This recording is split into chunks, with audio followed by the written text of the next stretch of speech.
구약성경 549쪽 열왕기상 19장 9절부터 18절까지의 말씀 한 절씩 교독하시겠습니다. 엘리야가 그곳 구레에 들어가 거기서 머물더니 여호와의 말씀이 그에게 임하여 이르시되 엘리야야 내가 어찌하여 여기 있느냐.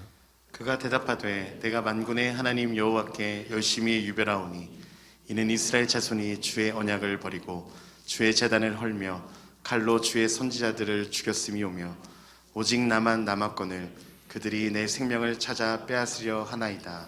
여호와께서 이르시되 너는 나가서 여호와 앞에서 산에 서라 하시더니 여호와께서 지나가시는데 여호와 앞에 크고 강한 바람이 산을 가르고 바위를 부수나 바람 가운데 여호와께서 계시지 아니하며 바람 후에 지진이 있으나 지진 가운데에도 여호와께서 계시지 아니하며 또 지진 후에 불이 있으나 불 가운데에도 여호와께서 계시지 아니하더니 불 후에 세미한 소리가 있는지라. 엘리야가 듣고 겉옷으로 얼굴을 가리고 나가 굴 어귀에 서매 소리가 그에게 임하여 이르시되 엘리야야 내가 어찌하여 여기 있느냐.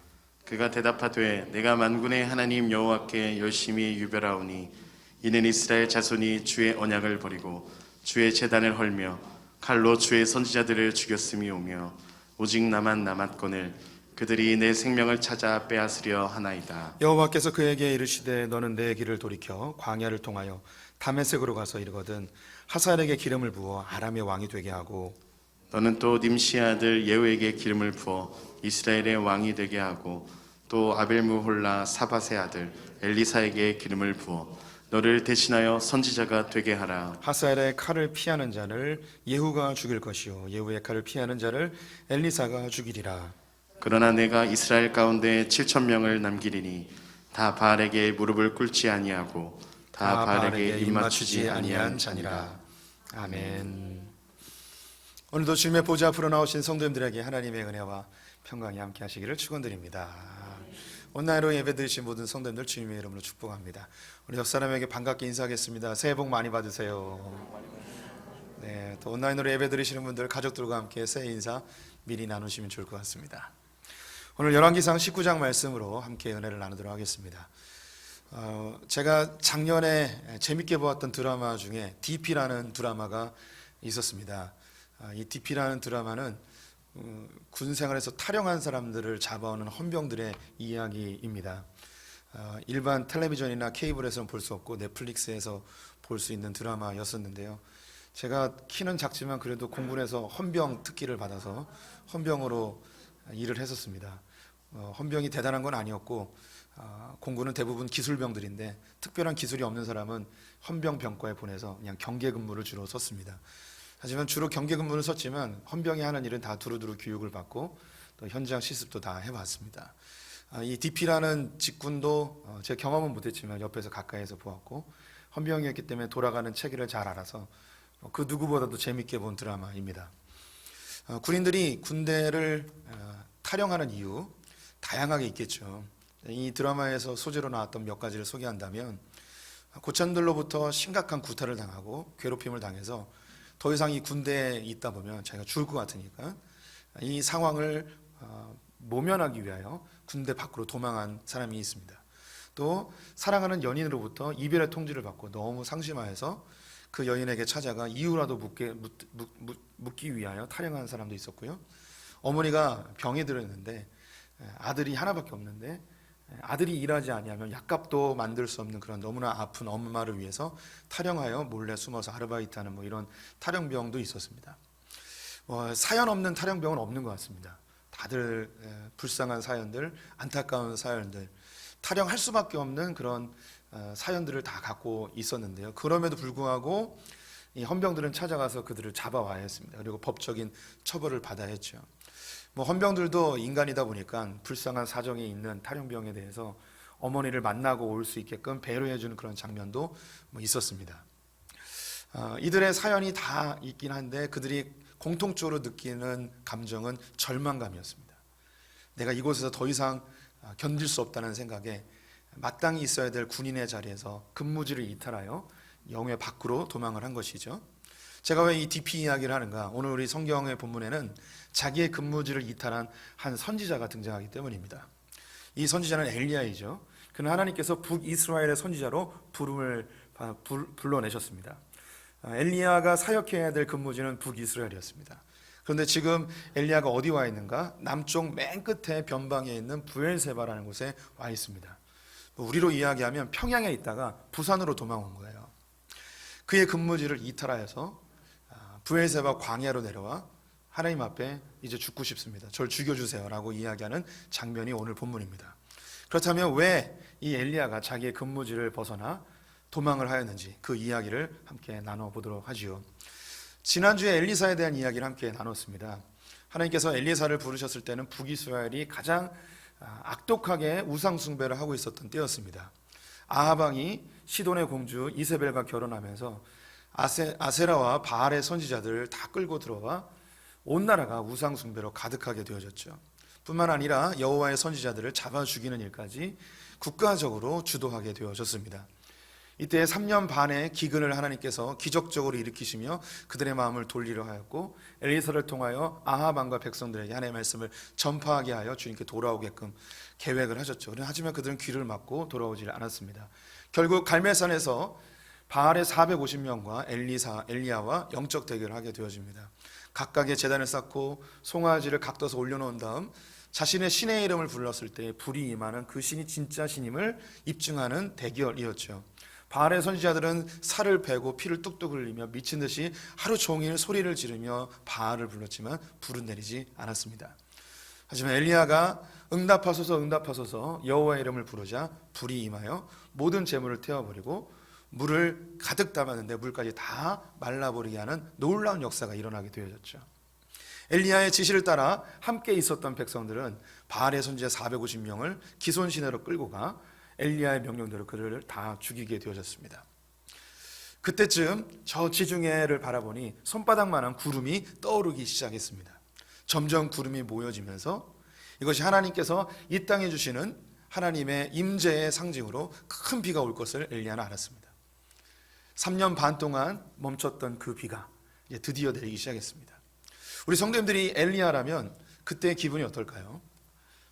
이제 3년 반 동안 기근이 멈추고 큰 비가 내렸습니다. 기도하였더니 여호와의 불이 제단에 떨어져 바알의 선지자 450명을 백성들과 함께 죽이고 이제 이 나라가 하나님께로 돌아와 주님을 섬기는 나라가 되겠구나, 이런 기대감이 있지 않겠습니까?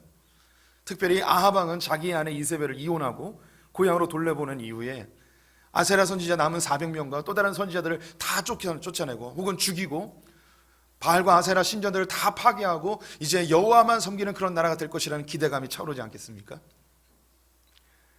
큰 비가 내리고 불이 떨어지고 어마어마한 일들이 일어날 때 이 엘리야의 마음속에 하나님의 나라가 되겠구나, 이제 큰 일이 일어나겠구나, 주님께서 이 나라를 회복시키겠구나, 이런 기대감이 막 차올랐을 것입니다.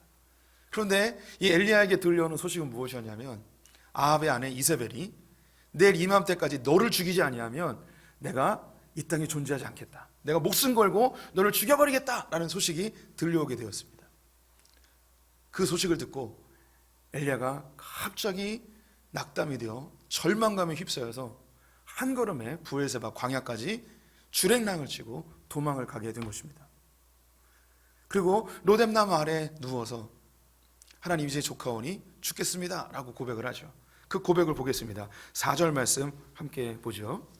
자기 자신은 광야로 들어가 하루길쯤 가서 한 로뎀나무 아래에 앉아서 자기가 죽기를 원하여 이르되 여호와여 넉넉하오니 지금 내 생명을 거두시옵소서. 나는 내 조상들보다 낫지 못하니이다 하고. 여호와여 넉넉하오니 지금 내 생명을 거두어 주시옵소서. 글로 쓰니까 굉장히 신사적으로 기록되어져 있는데 이것을 우리 성도님들의 언어로 바꾼다면 주님 됐습니다, 이제 죽여주십시오, 이제 죽여주십시오, 다 필요 없습니다, 죽여주십시오. 엘리야가 왜 이렇게 낙담하고 절망했을까요?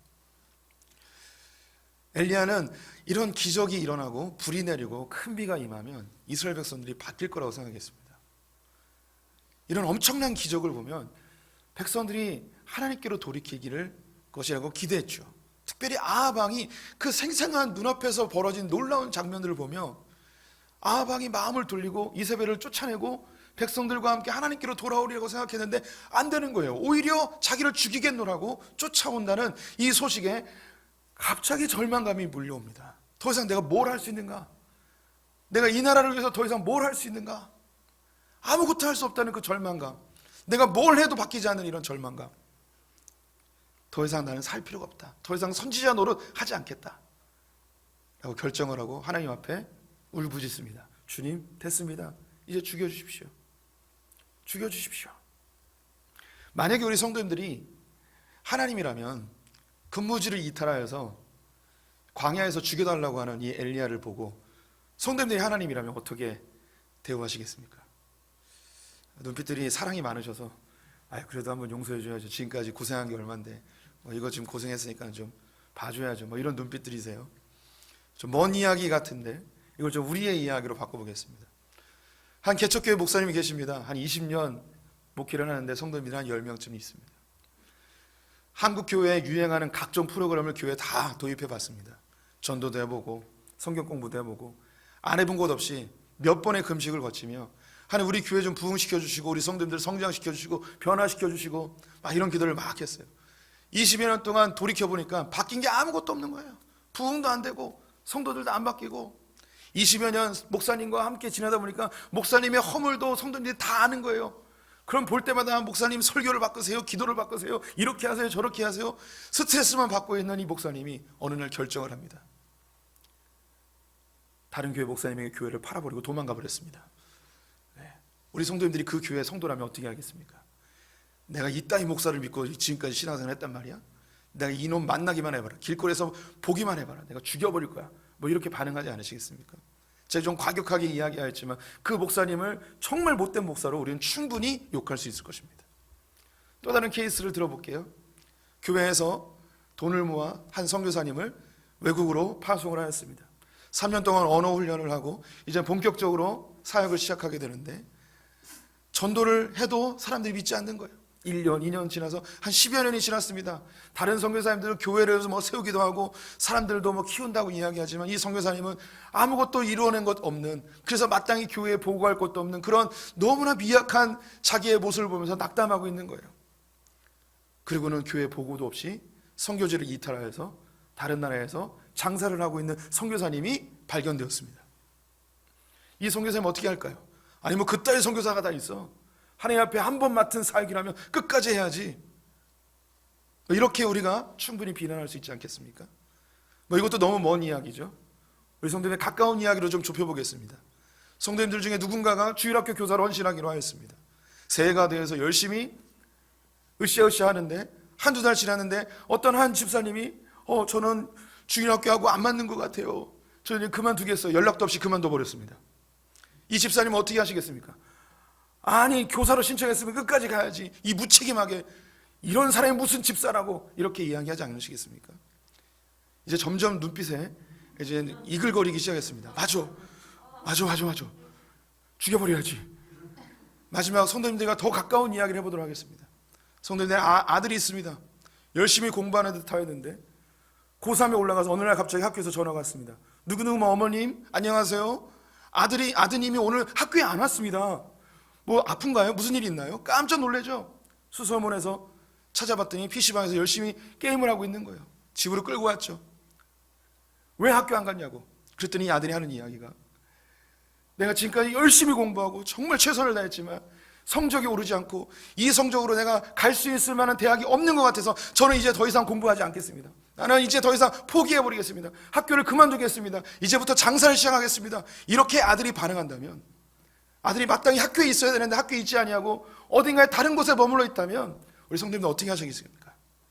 이제 눈빛이 드디어 제 눈빛으로 돌아왔습니다. 얼굴에 귀싸대기를 날려버리겠죠. 내가 너에게 못해준 게 뭐야? 네가 원하는 대로 핸드폰도 사주고 컴퓨터도 사주고 다 해줬는데 왜 공부를 안 하는 거야? 이렇게 우리는 반응하지 않겠습니까? 다시 여쭤보겠습니다. 엘리야는 마땅히 있어야 될 북이스라엘에서 갑자기 절망감에 휩싸여 브에세바 광야에 와서 죽여달라고 합니다. 하나님 입장에서는 내가 너를 통해서 불도 내리고 너를 통해서 비도 내리고 너를 통해서 죽은 자도 살려내고, 제가 언급하지 않았지만 비 내리기 직전에 엘리야에게 하나님께서 성령으로 충만케 하셔서 아합의 마차보다 더 빨리 달릴 수 있는 엄청난 능력을 발휘하기도 하였습니다. 내가 이런 것들을 주었는데 너는 왜 여전히 나를 신뢰하지 않고 낭망하여서 이곳에 와서 죽여달라고 하느냐? 그래, 너 죽여달라고 했지, 내가 죽여버리지. 이렇게 하시겠습니까? 낭망하여 절망하여 근무지를 이탈해버린 엘리야, 어떻게 하면 좋을까요? 하나님이 어떻게 하셨는지 본문을 통해 보죠. 5절과 6절 말씀 같이 읽어보겠습니다. 로뎀나무 아래 누워 자더니 천사가 그를 어루만지며 그에게 이르되 일어나서 먹으라 하는지라. 본즉 머리맡에 숯불에 구운 떡과 한 병 물이 있더라. 이에 먹고 마시고 다시 누웠더니 엘리야가 저 갈멜산부터 부엘세바까지 한 걸음에 달려왔습니다. 쉬지도 않고 먹지도 않고 마시지도 않고 뭐 준비한 것도 없어요. 그냥 맨몸으로 달려온 거예요. 로뎀나무에 거의 실신하듯이 쓰러져가지고 숨을 헐떡이며, 주님, 조카오니 이제 저를 죽여주십시오 라고 이야기를 하였습니다. 뭘 해도 안 되는, 뭘 해도 안 바뀌는 그런 상황 속에 다 절망감에 사로잡혀 중단해버리고 싶었던 엘리야. 때는 우리의 삶에도 그럴 때가 있습니다. 아무리 기도해도 바뀌지 않는 나의 자식들, 아무리 금식하고 아무리 기도하고 아무리 부르짖어도 바뀌지 않는 나의 배우자, 아무리 하나님 앞에 부르짖어도 해결되지 않을 것 같은 나의 삶의 상황들, 아무리 하나님께 부르짖어도 전혀 바뀌지 않는 이 세상, 이 나라, 이 정치, 답답하죠. 그럼 우리는 똑같은 반응을 내릴 수도 있습니다. 주님, 됐습니다. 이제 하나님 알아서 하십시오. 이제 난 기도도 안 할 거고 다 포기해버릴 겁니다. 다 끝장내버리고 싶습니다. 그냥 하나님, 그냥 다 죽여버리십시오. 나는 이런 절망감에 사로잡힐 때가 있죠. 이때 하나님께서 이 근무지를 이탈한 이 엘리야에 대하여서 어떻게 대우하시는가? 천사를 통하여 먼저 그를 어루만져 주십니다. 하루 종일 달려온 기진에 있는 이 엘리야에게 떡과 물을 먹이시며 그의 기운을 다시 북돋우게 하시죠. 그리고 피곤한 엘리야에게 더 자라고 이야기합니다. 또 잠결에 또 깼을 때 또 먹여주시는 일을 하시죠. 이 본문을 보면서 어머니가 생각났어요. 저와 같은 경험이 있는 분들이 많이 있으실 거예요. 예전에 배탈이 나면 어머니가 배를 문질러 주시죠. 마사지를 해주시는 거예요. 운율과 함께 장현이 배는 똥배, 엄마 배는 약손, 쑥쑥 내려가라, 이러셨던 어머니의 그 손길이 기억이 납니다. 하나님 충분히 엘리야를 질책할 수 있었습니다. 정신 안 차려? 똑바로 안 해? 너 이러려고 내가 너 선지자 부른 줄 알아? 야, 내가 너에게 준 능력이 얼만데 이따위로밖에 못해? 확 죽여버릴까 보다. 똑바로 안 해? 아우 진짜 나 한번 화내면 얼마나 무서운지 알지? 이렇게 하시는 하나님이 아니셨어요. 어루만지시며 긍휼히 여기시는 하나님. 예전에 약이 많이 없었을 때 몸살 감기가 들리면 그렇게 펄펄 땀을 흘리며 전부 몸이 불처럼 타오르며 누워있으면 어머니가 배에다가 꿀을 넣고 이걸 삶으세요. 그러면 이걸 가져와서 숟가락으로 긁어서 자고 있는 저를 깨워서 억지로 먹이십니다. 이거 먹으면 난다고. 엄마 먹기 싫어요. 그래도 먹으라고. 난 다 먹여요. 그러면 또 자라고. 이렇게 하시죠. 아침에 일어나면 또 맛있는 미역국이나 소고기국을 끓여 놓으시는 그런 어머니를 보게 됩니다. 그 따스한 어머니의 사랑이 이 하나님에게서 그대로 드러나고 있습니다. 엘리야는 마땅히 있어야 될 곳에서 벗어나 그는 도망하고 있었습니다. 하나님은 그를 징계할 수 있었습니다. 충분히 그럴 수 있었습니다. 아니 어쩌면 엘리야가 알고 있는 하나님은 그렇게 근무지를 벗어나서 도망오면 하나님께서 자기를 죽일 거라는 그런 생각을 충분히 했을 것입니다. 그런 심판주 하나님으로 생각했던 것이죠. 그런데 하나님은 엘리야를 심판하는 걸 즐겨 하시는 분이 아니고 그를 은혜로 대하시며 다시 자기를 부르신 그 부름의 길로 걷기를 원하시는 하나님이셨습니다. 우리 성도님들이 때로는 신앙생활 하다가 절망할 때가 있습니다. 다 포기해버리고 싶고 내가 마땅히 있어야 될 자리에서 벗어나고 싶을 때도 있습니다. 하나님이고 뭐고 다 때려치고 싶을 때도 있습니다. 교회 나오는 것도 싫고 사역도 싫고 교회에서 뭐 시키면 하기 싫고 그래서 고의적으로 교회를 떠나기도 하고 예배를 안 드리기도 하는 그런 때가 있죠. 담임 목사는 화를 내도 하나님은 화내지 않으십니다. 저는 성도님들을 비난할지라도 하나님은 비난하지 않으십니다. 하나님은 기다리시고 어루만져 주시며 그 피곤한 육신 절망 가운데 있는 그 마음을 주님 이해하시고 새 힘을 주시고 다시 그 길을 걷게 하시는 분이 우리 하나님이십니다. 혹시 이 명절 즈음하여서 마음속에 극히 심각한 절망감이 찾아오신 분들이 있다면 이 말씀이 우리 성도님들 위로가 되었으면 좋겠습니다. 하나님, 우리 성도님들 정죄하지 않으십니다. 하나님은 여전히 기다리고 여전히 은혜를 베푸시고 사랑하시고 긍휼을 베푸시는 분이심을 성도들 꼭 기억해 주셨으면 좋겠습니다. 근데 여기서 중요한 게 있습니다. 하나님이 왜 이 엘리야를 위로하시고 새 힘을 주셨을까요? 단순히 괜찮아 다 잘 될 거야 이런 게 아니에요. 하나님이 엘리야를 찾아와서 어루만지시고 그에게 새 힘을 주시는 이유는 그가 원래 있어야 될 그 자리, 원래 마땅히 있어야 될 그 자리로 돌아가게 하기 위함이었습니다. 떡과 물을 먹이시며 너 여기 있지 말고 내가 명령한 곳으로 가라. 그것은 바로 시내산이었습니다. 이스라엘 백성들에게 시내산은 굉장히 중요한 장소였습니다. 그 이유는 모세가 부름받은 곳이었죠. 애굽에서 출애굽한 이스라엘 백성들이 하나님과 언약을 맺었던 곳이 시내산입니다. 또한 더 중요한 것이 있는데 이스라엘 백성들이 금송아지를 만들어 우상 숭배할 때에 하나님이 그들을 다 징계하시겠다고 이야기하였지만 모세가 이스라엘 백성들 앞에 서서 중보자로 서며 하나님 앞에서 재소명을 받는 장소가 바로 시내산이었습니다. 그것도 바위 틈에서 하나님을 만나게 되는데 하나님이 이 엘리야에게 바로 그 바위 틈으로 가라고 이야기를 하십니다. 왜 보내셨을까요? 그 하나님께 부름받았지만 변화되지 않는 이스라엘 백성들을 보며 크게 낙심하였을 때 모세가 그의 소명을 재발견하였던 그곳으로 보내셔서 엘리야를 다시금 소명을 일으켜 그가 마땅히 있어야 될 그곳으로 다시 보내기 위함이었습니다. 엘리야가 40일을 걸어 시내산에 도착을 했습니다. 모세가 주를 만났던 그 바위 틈으로 들어가 며칠이 지났는지 알 수 없지만 어느 날 갑자기 엘리야에게 하나님께서 찾아오십니다. 9절과 10절 말씀 함께 읽어보도록 하겠습니다. 엘리야가 그곳 굴에 들어가 거기서 머물더니 여호와의 말씀이 그에게 임하여 이르시되 엘리야야 내가 어찌하여 여기 있느냐. 그가 대답하되 내가 만군의 하나님 여호와께 열심히 유별하오니 이는 이스라엘 자손이 주의 언약을 버리고 주의 제단을 헐며 칼로 주의 선지자들을 죽였음이오며 오직 나만 남았거늘 그들이 내 생명을 찾아 빼앗으려 하나이다. 바위 틈에 있었던 그곳 굴, 그곳 굴이 바로 모세가 있었던 그 굴입니다. 그곳에서 하나님이 나타나시기를 기다리던 그 엘리야에게 주님께서 말씀하십니다. 엘리야야 내가 어찌하여 여기 있느냐. 이 말씀은 네가 어디 있느냐 이걸 묻는 것이 아니고 네가 원래 있어야 될 자리가 어디냐라는 걸 묻고 계시는 겁니다. 넌 여기 있어야 될 사람이 아니지 않느냐. 넌 원래 저 북이스라엘에서 하나님의 백성들로 하여금 하나님께로 돌아오게끔 선포해야 될 사람이 아니냐. 네가 왜 여기 있느냐 라고 이야기합니다. 이 말을 더 구체적으로 이야기하면 너 정신 차리고 다시 힘을 얻어서 네가 있어야 될 그 자리로 돌아가라 라고 명령하시는 것이죠. 이때 엘리야가 무엇이라고 반응하는가? 주님, 내 열심히 유별하였습니다. 정말 열심히 살겠습니다. 목숨 걸고 살겠습니다. 그런데 지금 이 나라의 꼴은 무엇입니까? 백성들은 주님의 제단을 헐어버렸습니다. 하나님의 언약을 파괴해버렸습니다. 그들은 우상 숭배하고 있습니다. 여호와의 선지자들을 다 잡아 죽이고 있습니다. 이제 이 나라에는 나밖에 남지 않았는데 나마저도 잡아 죽이려고 합니다. 그 나라로 내가 다시 들어가야 됩니까? 주님, 그럴 수 없습니다.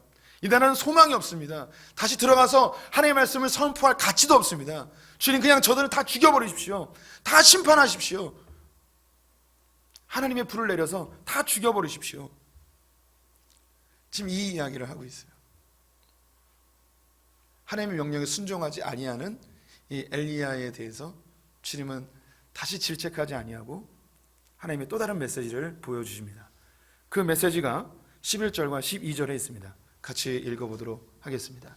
여호와께서 이르시되 너는 나가서 여호와 앞에서 산에 서라 하시더니 여호와께서 지나가시는데 여호와 앞에 크고 강한 바람이 산을 가르고 바위를 부수나 바람 가운데 여호와께서 계시지 아니하며 바람 후에 지진이 있으나 지진 가운데에도 여호와께서 계시지 아니하며 또 지진 후에 불이 있으나 불 가운데에도 여호와께서 계시지 아니하더니 불 후에 세미한 소리가 있는지라. 하나님께서 모세에게 나타나셨던 그 모습처럼 바위 틈에 있는 엘리야에게 나타나셔서 그의 소명을 다시 재발견하게 하십니다. 하나님 앞에 만나게 되면, 하나님을 만나게 되면 우리의 본질이 되살아나서 우리의 가야 될 길을 걸어가는 경우가 굉장히 많이 있죠. 근데 하나님께서 나타나셔야 되는데 첫 번째는 강력한 바람이 불게 되어집니다. 돌이 막 튕겨져 나가고 지축이 흔들리는 것 같습니다. 근데 그곳에 하나님이 계시지 않았습니다. 두 번째로 지진이 났습니다. 땅이 갈라지고 다시 붙고 엄청난 일들이 이 시내산에서 일어나고 있는데 그 가운데도 하나님이 계시지 않았습니다. 또한 이 땅 속에서 막 불이 솟아오르고 엄청난 일들이 벌어지는데 그 가운데도 하나님이 계시지 않았습니다. 근데 오히려 하나님은 세미한 음성 가운데 있었습니다. 이 세미한 음성이라는 것은 아주 작은, 아주 고운, 부드러운 이런 의미예요. 영어로 하면 fine voice라고 되어 있습니다. 아주 가느다랗고 부드러운 목소리가 들려오는 거예요. 그 가운데 하나님이 계시는 거예요. 엘리야에게는 이것이 충격입니다. 왜냐하면 자기가 지금까지 생각했던 하나님은 강력한 바람과 지진과 불 가운데 계시는 하나님이라고 생각을 했어요. 이런 일이 벌어지면 하나님이 나타나서 백성들이 하나님을 발견하고 하나님께로 돌아올 거라고 생각했어요. 이스라엘 백성들에게 이 바람과 지진과 불은 두 가지의 메시지를 담고 있습니다. 첫 번째는 하나님의 임재이고 두 번째는 하나님의 심판입니다. 강력한 바람과 지진과 불이 임하면 하나님을 발견하고 주님께로 돌아올 거라고 생각했죠. 돌아오지 아니하면 하나님께서 불과 지진과 바람으로 사람들을 다 심판하고 징계할 거라는 생각을 가졌어요. 하나님 이렇게 불을 내리고 비가 내리고 엄청난 바람이 있는 이 북이스라엘 사람들, 그 가운데 하나님을 발견하고 주님께 돌아와야 되는데 돌아오지 않은 이들 가운데 주님 징계하여 주십시오, 심판해 주십시오 라고 호소했던 게 바로 엘리야였습니다. 그런데 놀라운 게 그 가운데 하나님이 없는 거예요. 오히려 하나님은 어디 계셨는가? 부드러운 음성 가운데, 세미한 소리 가운데 하나님이 계셨습니다. 엘리야는 전혀 생각하지 못했습니다. 불이 내리고 비가 내리고 죽은 자를 살려내면 사람들이 주님께로 올 것 같았는데 그게 아니었어요. 하나님이 심판하면 그들이 돌아올 거라 생각했는데 그게 아니었어요. 우리도 가끔 엘리야처럼 생각할 때가 있습니다. 하나님, 내가 부자 돼서 사람들이 나를 통하여 하나님이 일하는 것을 보게 해 주십시오. 질병이 떠나고 삶의 문제가 해결되고 내 자녀가 좋은 대학 가고 우리나라가 부자 나라 돼서 온 세계가 하나님을 믿으면 이렇게 부자 된다는 그런 증거를 얻게 해 주십시오. 다 주님께로 돌아오게 해 주십시오. 이런 호소를 할 때가 있죠. 근데 그런 일이 실제로 벌어져도 주님께로 돌아오지 않는 상황을 보면서 낙담할 때가 있습니다. 아니, 때로는 그런 일이 벌어지지 않으므로 낙담할 때가 있죠. 하나님, 왜 이런 일을 안 일으키십니까? 왜 이런 일을 벌이지 않으십니까? 왜 믿는 자가 더 고난을 당해야 됩니까? 왜 믿는 자가 더 가난해야 됩니까? 주님, 이러면 되겠습니까? 똑같은 생각을 합니다. 구약에 엘리야가 있었다면 신약에 또 다른 엘리야가 등장합니다. 엘리야로 지목받는 한 사람이 있었는데 그 사람이 바로 세례 요한이라는 사람입니다. 이 세례 요한이 사역을 할 때에 메시아가 올 것을 갈망하며 메시아가 그 시대에 올 것을 하나님으로부터 알게 되었습니다. 이 메시아가 오게 되어지면 율법으로 완전히 미혹되어 있는 이 나라를 새롭게 하고 기득권으로 형성되어진 그 종교 지도자들을 뒤집어엎고 로마로부터 이스라엘 백성들을 구원하여서 이 나라가 새롭게 되어지는 것을 꿈꾸는 이 세례 요한, 그래서 하나님께서 심판해서 이 나라를 완전히 뒤집어 엎을 것이라는 그런 기대감이 있었습니다. 이 세례 요한의 소망이 담겨있는 말씀, 누가복음 3장 16절 17절을 함께 보겠습니다. 요한이 모든 사람에게 대답하여 이르되 나는 물로 너희에게 세례를 베풀거니와 나보다 능력이 많으신 이가 오시나니 나는 그의 신발끈을 풀기도 감당하지 못하겠노라. 그는 성령과 불로 너희에게 세례를 베푸실 것이요 손에 키를 들고 자기의 타작마당을 정하게 하사 알곡은 모아 곳간에 들이고 죽정이는 꺼지지 않는 불에 태우시리라. 메시아 그분이 오게 되어지면 성령과 불로 불을 이 땅에 내리게 되어질 텐데 그 메시아가 알곡과 죽정이를 가려서 이 죽정이들을 불로 다 태워버리는, 심판할 것이라는 그런 기대감을 가지고 있었습니다. 드디어 그 예수가 자기에게로 요단강에서 찾아옵니다. 당신의 신발끈도 풀 수 없는 연약한 존재인데 내가 세례를 줄 수 있습니까? 라고 거부하지만 세례를 주죠. 그리고 선포합니다. 보라, 세상죄를 지고 가는 하나님의 어린 양입니다. 메시아라는 것을 알려주죠. 사람들이 다 이 메시아를 따라갑니다. 세례 요한도 기대했습니다. 이 메시아가 도래하였으니 세상을 뒤집어 엎고 심판하여서 새로운 일을 할 것이라는 기대감이 있었죠. 근데 시간이 점점 지나며 이 기대감이 무너지기 시작합니다. 그분이 정말 메시아 맞나? 왜 이런 고민을 하게 되었는가? 나를 뒤집어 엎고 악한 자들을 심판하고 이러는 메시아를 기대했는데 예수님이 하는 일이 시시껄렁한 거예요. 다니면서 하나님 복음을 전하고 병든 자 낫게 하고 귀 먹은 자 듣게 하고 앉은 병이를 일으키고 고작 이런 일을 하고 있는 거예요. 나라를 뒤집어 엎고 악한 자들 심판하고 이런 일을 하셔야 되는데 아픈 사람 고쳐주고 가난한 사람 도와주고 고작 이런 일을 하고 있는 모습을 보면서 이 세례 요한의 마음속에는 그분에 대한 의심이 들기 시작했습니다. 당신이 정말 우리가 기다리던 그 메시아입니까? 아니면 우리가 다른 메시아를 기다려야 됩니까? 제자들을 통해서 물어보게 되었습니다. 그때 예수님이 하셨던 이야기가 이사야 선지자의 글에 의하면 마지막 날에 메시아가 올 때에 보지 못하는 자들이 보게 되고 듣지 못하는 자들이 듣게 되고 걷지 못하는 자들이 일어나 걷게 되어지는 그 일이 벌어진다고 했는데 너희들이 직접 본 것을 너희의 스승 세례 요한에게 가서 이야기해라 라고 이야기하면서 돌려보내죠. 네, 그렇습니다. 엘리야나 세례 요한이나 우리들이나 똑같은 생각을 갖고 있습니다. 큰 지진과 강한 바람과 불이 임하면 놀라운 일들을 보면 사람들이 변화될 거라는 생각을 갖습니다. 때로는 그런 것을 받아들이지 않는 사람들에게 하나님께서 징계하시고 심판하셔서 하나님의 살아계심을 좀 보여줬으면 좋겠다는 생각이 있죠. 그런데 그 가운데는 하나님이 계시지 않았습니다. 하나님은 세미한 음성, 보잘것없는 그 일로 하나님의 일을 해나가고 계셨던 것이죠. 예수님께서 자기 스스로 어떤 일을 하러 오셨는지 스스로 고백하는 장면이 요한복음 3장 16절 17절에 있습니다. 같이 읽어보겠습니다. 하나님이 세상을 이처럼 사랑하사 독생자를 주셨으니 이는 그를 믿는 자마다 멸망하지 않고 영생을 얻게 하려 하심이라. 하나님이 그 아들을 세상에 보내신 것은 세상을 심판하려 하심이 아니요 그로 말미암아 세상이 구원을 받게 하려 하심이라. 세례 요한은 메시아가 심판하러 오는 분이라고 생각했습니다. 네, 예수님은 심판하러 오시는 분이 아니었고 구원하러 오시는 분이었습니다.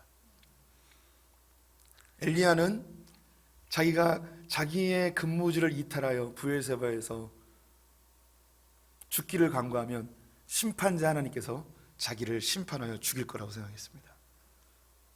하지만 하나님은 엘리야를 은혜로 대해주셨죠. 동일하게 저 북이스라엘은 충분히 멸망하고 심판받을 만한 자들이었습니다. 하지만 하나님께서는 그들을 심판으로 대하지 아니하시고 여전히 은혜로 대하고 계셨습니다. 우리 성도님들 한 분 한 분은 다 내가 죄인이고 죽어 마땅하다고 고백하는 분들이죠. 그런데 하나님께서는 성도님들을 기다려 주셨습니다. 끊임없이 사랑해 주셨습니다. 은혜로 대해 주셨습니다. 나를 그렇게 은혜로 대해 주신 그 하나님께서 우리 성도님들이 다 끝났다고 이제 심판이 임해도 괜찮다고 생각하는 그 누군가, 나의 배우자, 나의 가족의 구성원, 나의 형제들, 나의 지체들, 혹은 특정 정치인이나 이 나라 이 민족 가운데 하나님 이거면 됐습니다. 그냥 차라리 다 멸망시켜 주십시오. 다 끝났습니다 라고 하는 그때의 주님이 내가 너를 은혜로 대했듯이 나는 그들을 여전히 은혜로 대하고 있다고 우리에게 말씀하고 계시는 것이죠. 주님은 심판을 즐겨하는 분이 아닙니다. 베드로서에서 이야기하는 것처럼 한 사람이라도 더 구원하기 위하여 심판을 더디하시는 분이시죠. 그래서 우리가 믿는 그 하나님은 심판의 하나님이 아니라 사랑의 하나님이십니다. 하나님은 엘리야를 징계하셔도 충분히 이유가 다 있었지만 그를 징계하지 않으시고 떡과 물로 힘을 돋우어서 그가 마땅히 걸어가야 될 선지자의 삶으로 다시금 그를 초대합니다. 이 떡과 물은 일시적이고 진정으로 엘리야가 받았어야 될 진정한 떡과 물은 예수 그리스도이십니다.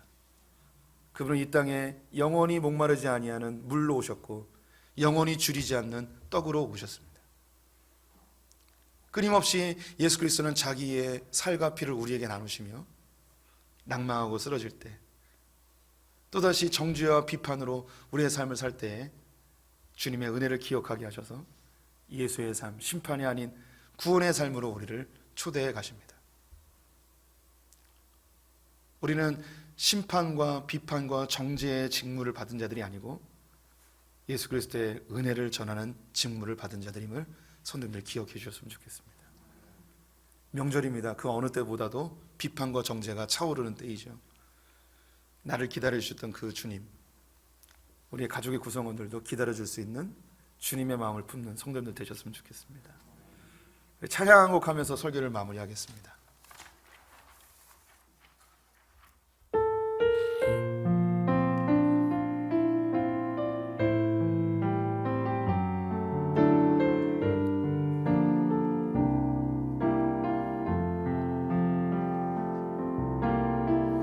나 같은 죄인 살리신 주의 놀라와 잃었던 생명 찾았고 광명을 얻었네. 큰 죄악에서 건지신 주의 고마워. 나 처음 믿은 그 시간 귀하고 귀하다. 주 찬양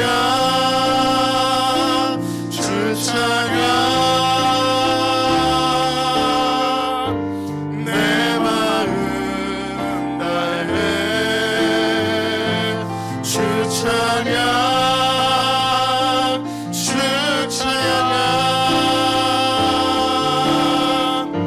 내 생명 다해 이제껏 내가 산 것도 주님의 은혜라. 또 나를 장차 본향에 인도해 주시리. 거기서 우리 영원히 주님의 은혜로 배처럼 밝게 살면서 주 찬양하리라. 주 찬양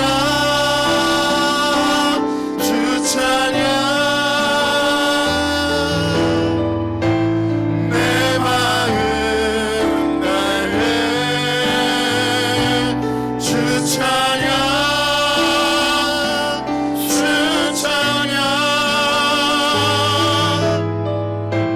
내 생명 다해. 하나님, 우리를 심판으로 대하지 아니하시고 은혜로 대해 주시니 감사합니다. 나를 기다려 주셨던 그 주님, 동일한 주님께서 우리의 가족과 지체와 이 나라 이 민족과 열방을 기다리시는 줄 믿습니다. 우리가 스스로 하나님 되어 심판하는 자가 아니라 예수 그리스도를 본받아 주의 은혜의 구원을 전하는 자들 되게 하여 주시옵소서. 하나님, 우리 가운데 절망 가운데 있는 자들이 있습니까? 주님, 다시 만나 주시옵소서. 원래 있어야 될 자리로 돌아오게 하여 주시옵소서. 내가 마땅히 걸어가야 될 그 길로 다시 걷게 하여 주시옵소서. 지금은 우리 주 예수 그리스도의 은혜와 하나님 아버지의 무한하신 사랑과 성령의 교통하심이 은혜의 주님을 닮아 구원의 은혜를 전파하며 정죄와 비판과 심판을 멈추고 주의 마음으로 살기로 결정한 소풍의 모든 성도들과 우리의 자녀들과 저 북에 있는 형제자매들, 열방의 선교사님들 위해 지금부터 영원토록 함께 있을지어다. 아멘.